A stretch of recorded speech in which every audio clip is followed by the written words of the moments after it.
ishni yomon qilsan, lekin ozgina menga ham ber. Bobur yaxshimisan? Jo'ra yaxshimisan? Bir minutga mumkinmi? Tinchlikmi? O'zingda bir gap bor edi, Jo'ra. Hop. Jo'ra, 200 ming so'm pul kerak bo'lyapti, iltimos berib tur. Bo'ldi, beraman, tinchlikmi?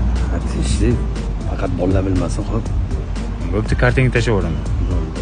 Bolalarga aytib o'tirma. Bo'ldi. Ha, tinchlikmi? Nima dedi? 700 ming qarz so'rayapti, bolalar bilmasin deydi. Ha, yo'q. Ya beraman endi. Shakarchi surganmisan sochingga. Yaxshimisan? Yaxshimisan jo'ra?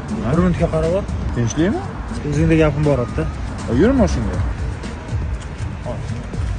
Tinchlikmi jo'ra? Jo'ra, san tanishlaring ko'p-ku. Bitta ish topib bersang zo'r bo'lardi.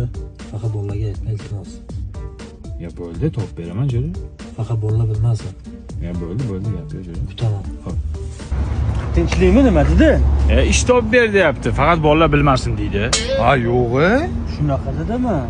Topib beraman. Imbazar narsalar arzon bo'lib ketibdi-da, shunga 500 ming qarz berib tur, faqat bolalar bilmasin. Bo'ldi. Mana jo'ra. Faqat bolalarga aytma, xo'pmi? Bo'ldi, xavotirlanma. Ha, tinchlikmi nima degani? 500 ming qarz so'rayapti, bolalar bilmasin deyapti. Ha, yo'q. Shunaqa ekanlar. Men senga aytma dedim, hech kimga. Nima qilay? Avtomatik aytib olar ekan odam. Bu ham so'rayapti, nima dedi deb. Senga nima dedi deb so'raysan. Aytib olaman-da, men majbur bo'lasan. Masalan, mana bola nima dedi desam, nima deysan? Aytaman mana. Men ham aytib olayman-da endi.